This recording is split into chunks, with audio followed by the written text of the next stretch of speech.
Pues abrimos una nueva ventana en Telemedina Canal 9 a uno de los espacios que sabemos que ustedes suelen seguir mucho, como es el espacio de salud, cuando hablamos y lo tratamos con el doctor Julio Fernández Tomé. Doctor, buenas noches. Buenas noches. Yo no sé si a esta época del año estamos en plena epidemia de gripe. ¿Qué está pasando? Porque hay que ver lo que estamos comentando, está prácticamente la mitad de la población con el pañuelo en la mano, le vemos, ¿no? Sí, como sabes, las vacunas son muy eficaces, pero ocurre a veces, que no pocas veces, que el virus de la gripe muta mucho.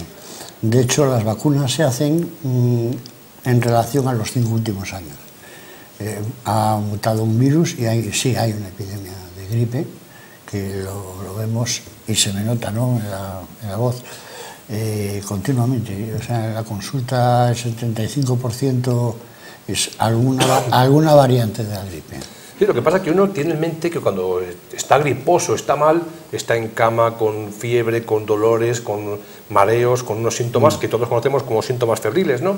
Pero ahora mismo, esta gripe, ¿qué la pasa? Porque es verdad, llevo yo una temporada con la garganta un poco tomada, que no está uno, usted me cuenta un poco lo mismo. ¿Esta gripe es diferente? ¿Es una ramificación? ¿Qué gripe es esta? No, esta es una gripe que se diferencia de las otras en que es más epidémica, es decir, que hay más gente cogida, pero es una gripe normal.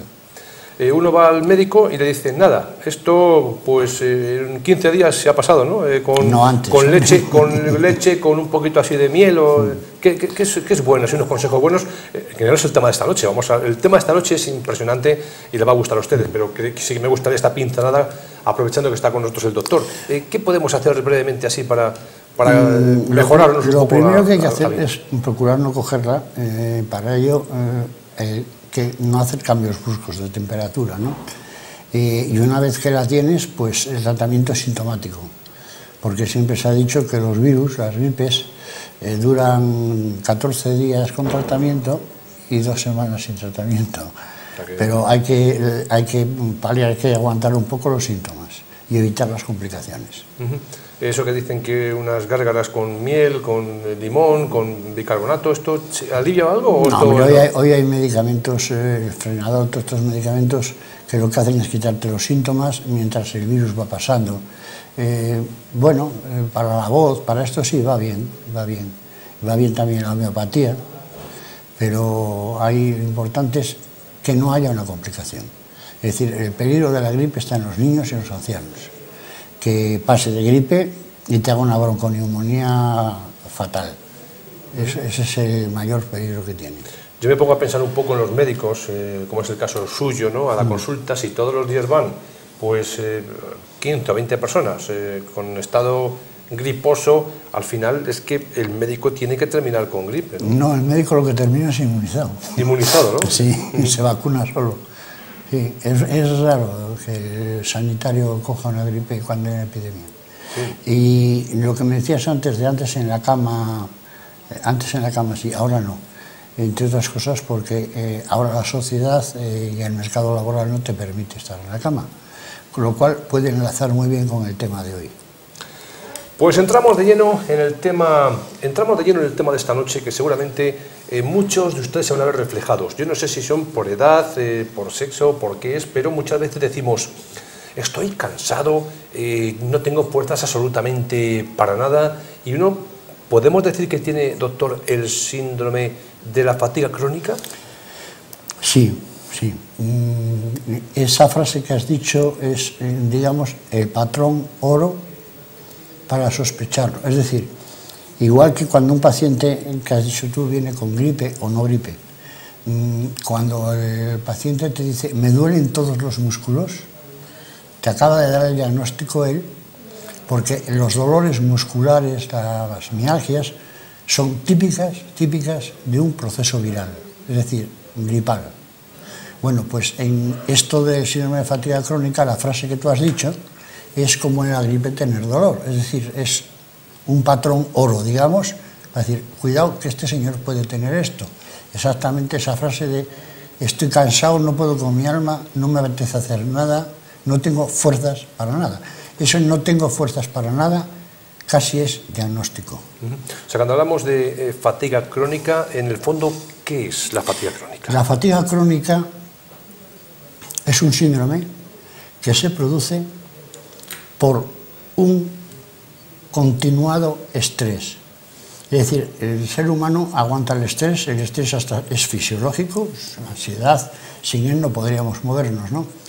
Pero cuando el estrés es prolongado en el tiempo, y concretamente en medicina hay una serie de criterios y de protocolos para que no pueda dar cada uno un diagnóstico porque le parece a él. El estrés continuado durante más de 6 meses produce un síndrome de fatiga crónica. ¿Cuáles son los factores estresantes? Hombre, los factores estresantes es la vida actual es muy estresante. Antes había síndrome de fatiga crónica, por supuesto que lo había, pero el hecho de que la fatiga crónica haya aumentado y haya aumentado en los tiempos hace pensar que hay que pensar muy bien qué es lo que está pasando. La astenia primaveral era algo frecuente y es frecuente. Cuando comienza la primavera hay cambios de presión, hay un decaimiento, ¿no? Cuando llega el otoño también. Ahora, lo que ya no es normal es que ocurra durante todo el año. Y si ocurre durante todo el año, es evidente que ha aumentado el número y que hay algún factor que está aumentando ese número. La fatiga crónica, la causa realmente, me he preguntado, no se sabe. Hay quien dice que si es por el virus de Epstein-Barr, por el citomegalovirus, por virus. Hay quien dice que es por una tendencia genética. Está incluido en el síndrome de fatiga crónica el estrés continuado por mobbing, por burnout, por todo eso está aumentado. Bien, el mobbing, hoy se habla mucho de él, pero el mobbing ha existido siempre.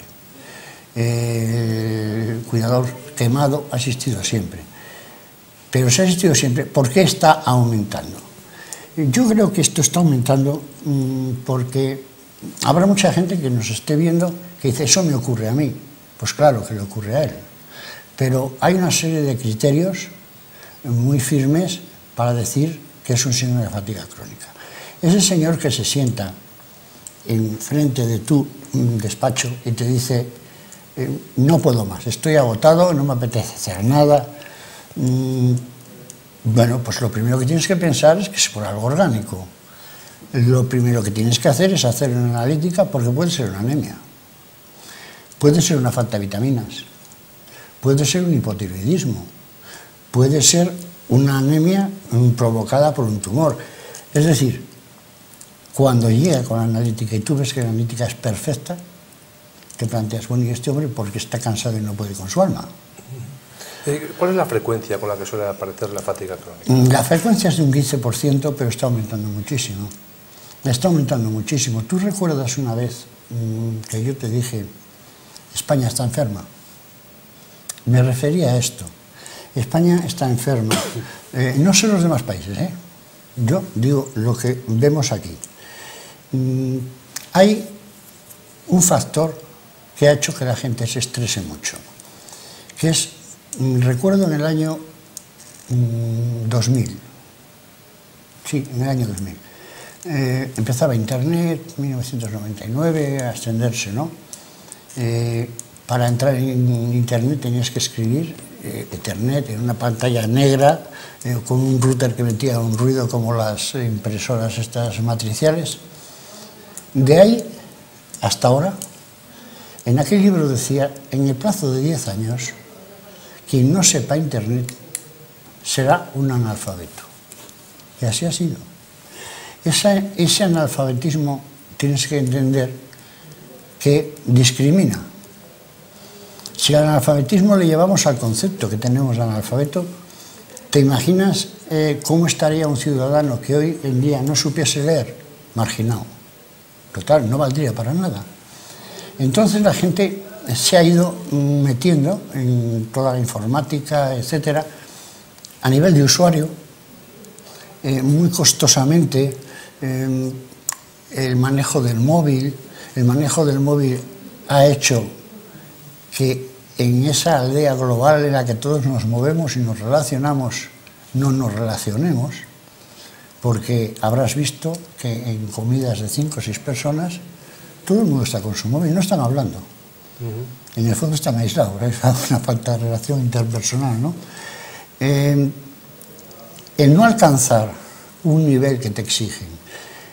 Hoy está muy de moda lo que Peter Drucker llamó recursos humanos, antes se llamaba jefatura de personal, que es para ver no cómo ayudamos a los seres humanos, sino para ver qué seres humanos seleccionamos para una labor concreta. Bien, esto hace que la gente tenga que hacer en 3 meses lo que antes se hacía en 3 años.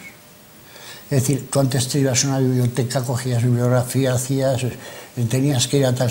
Hoy no, hoy coges internet y el que no sepa hacer esto, ya ya está marginado. Esa persona, ¿cómo no va a estar agotada?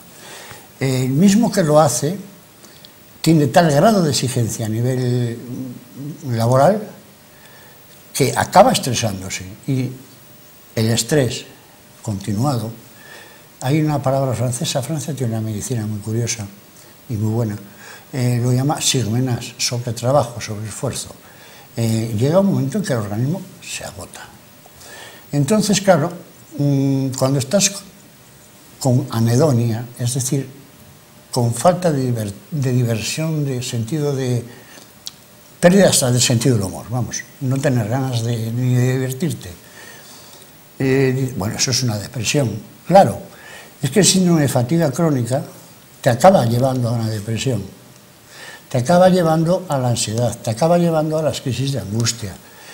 Y estamos viviendo ahora mismo, por esto ha aumentado el síndrome de fatiga crónica, en una sociedad que a muchísima gente le supera.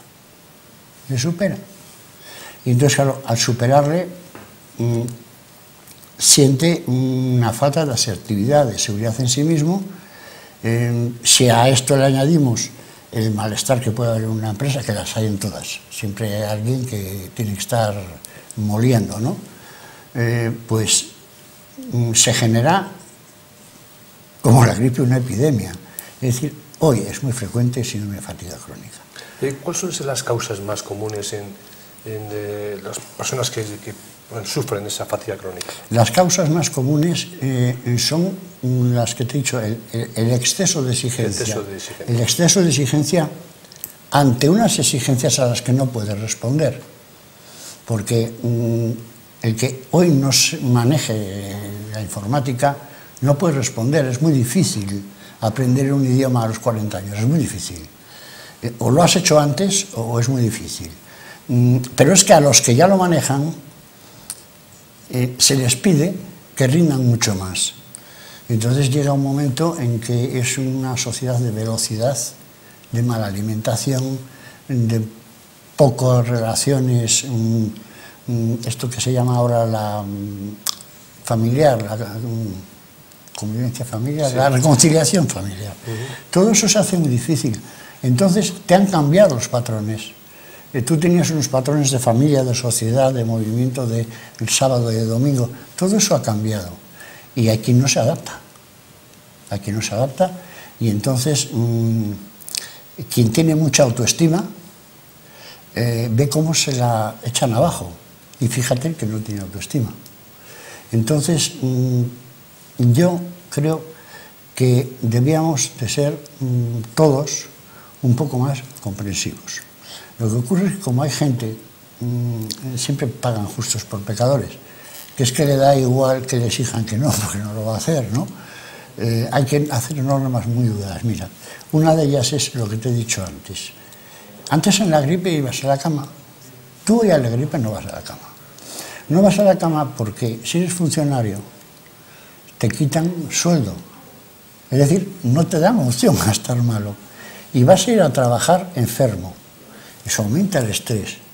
Y llega un momento en que todo tiene un límite, ¿no?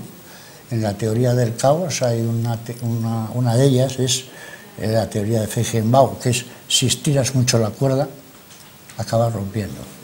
Y una vez que rompe, no sabes las consecuencias. Y no sabemos las consecuencias. Estamos ahora mismo en un momento, yo cuando hablo de política hablo de sociedad, social, en el que ni los propios expertos dan una en el clavo. ¿Por qué? Porque la gente, cuando tú le haces una encuesta, está rencorosa, está vengativa, está agresiva en el fondo, ¿no? Es una agresividad pasiva pero agresiva. Y tú le preguntas, ¿a quién vas a votar? Y te dice lo contrario, por moler, y luego resulta que no dan una en el clavo. No dan una en el clavo, porque el ciudadano se supone que es una persona normal, bien amueblada a la cabeza, es un ciudadano, es una persona, y se ha conseguido convertir al ciudadano en paciente. Tratamiento. ¿Tiene tratamiento la fatiga crónica o no? No le tiene. El tratamiento es sintomático. Si hay depresión hay que tratar la depresión. El mejor tratamiento sería la piedad, la prevención. Es decir, vamos a ver. Lo que pasa es que cuando hablamos de medicina y tenemos que ir a la palabra piedad, como que, ¿no? Es que el ser humano no debe dejar nunca de ser ser humano. Es que el momento en que pasa a ser persona física, persona jurídica, entonces ¿de qué estamos hablando? Hoy, cuando se está empezando a hablar de la conciliación familiar, etcétera, etcétera, es porque se han dado cuenta de que están convirtiendo el país en un auténtico leprocomio anímico. Es decir, un hospital andante. No conocen al ser humano. Si le conocieran, las encuestas no fallarían. ¿Tú te has dado cuenta que llevamos 4 años que no dan una? No dan una porque no saben lo que está sintiendo el ser humano. Y eso no es un arte, eso es una ciencia. Bueno, es una ciencia que ni la saben ni la practican. Lo que pasa, doctor, que cuando uno va al médico, lo que le apetece es que le recete unos medicamentos para paliar, ¿no?, ese malestar. Y los hay. ¿Hay medicamentos para la fatiga crónica? Sí, los hay. Es decir, cuando tienes fatiga crónica, indudablemente hay una depresión de serotonina y le tienes que poner un antidepresivo. Pero ¿y si tiene fatiga crónica y no tiene depresión? Porque la depresión es una enfermedad, pero en este caso es un síntoma. Hay que mirar primero los síntomas. Para hablar de fatiga crónica se tienen que cumplir una serie de criterios. Primero, que él se siente realmente cansado. Es decir, algo muy importante, el reconocimiento de la enfermedad. Hay mucha gente que no reconoce su enfermedad, pero aquí un criterio evidente para poder diagnosticarlo es que él se sienta cansado. Otro es que tenga síntomas vegetativos, como por ejemplo sudar por la noche, la sudoración nocturna. ¿Por qué sudo yo por la noche? Ese es otro síntoma. Y otro muy importante, se tienen que cumplir los 3, es la falta de eficiencia en el trabajo. Esto es una palabra, eficiencia, eficacia, efectividad, que no está muy bien. Efectividad es el resultado, ¿no? Eficacia es cuando matas una mosca de un cañonazo, lo has conseguido. Y eficiencia es cuando de 10 moscas matas 9, pero sin tirar la pared. Bien, lo que hay es una disminución de la eficiencia. Lo que esa persona hacía en un día, con muchísimo más esfuerzo y muchísimo más trabajo, rinde la mitad. Ese es uno de los 3 signos fundamentales de decir que hay un síndrome de fatiga crónica. Sí. Y esos 3 se tienen que cumplir. Y hay 2 de los que uno al menos se debe de cumplir. Y el más importante es alteración del sueño. Alteración del sueño. Prevención. ¿Se puede prevenir esta fatiga, la fatiga crónica? Pues mira, se podría prevenir no ignorando, no obviando ni olvidando que estamos tratando con no ciudadanos no seres humanos, no personas, seres humanos, que tienen sus amores, sus odios, sus amodios, como se llaman ahora, y que hay que tenerles en cuenta. Y que no se puede exigir unas metas. Las metas son objetivos con tiempo marcado. El tiempo marcado es el que provoca el agotamiento. Ese sería el mejor tratamiento, la prevención. Yo siempre acabo diciendo que todo mejoraría si fuéramos mejores personas. Pero si es que hay gente que no se plantea si es mejor persona o no. Es que a él le están exigiendo unas metas y al otro, y el jefe, otras metas. Entonces llega un momento en que no se cumplen nunca los objetivos. No ya las metas ni los objetivos. Entonces sería cuestión de replantearse un poco qué estamos haciendo. Hablamos de fatiga crónica. ¿Más la padecen hombres, mujeres, 50%? No, más las mujeres. Más las mujeres, fatiga crónica. Hombre, porque entre las causas está el móvil, está y entre las causas está también, a ver, porque usted también me paga menos por el hecho de ser mujer, porque ese también es un factor para que se pueda... La mujer en el ámbito laboral, no la mujer siendo ama de casa, ¿no? En el ámbito laboral. Hombre, en el ámbito familiar, si encima le haces lavar, fregar, peinar y planchar, pues entonces ya es que la agotas del todo. Si a eso le añades las exigencias que estamos hablando a nivel laboral, de este nivel de informática y este grado de productividad, pues, oye, le ha servido otros platos. Es más frecuente en la mujer. ¿Edades? ¿Hay una edad de la mujer más joven, la mujer más mayor? Se puede dar hasta en niños, y de hecho se da en niños en los colegios.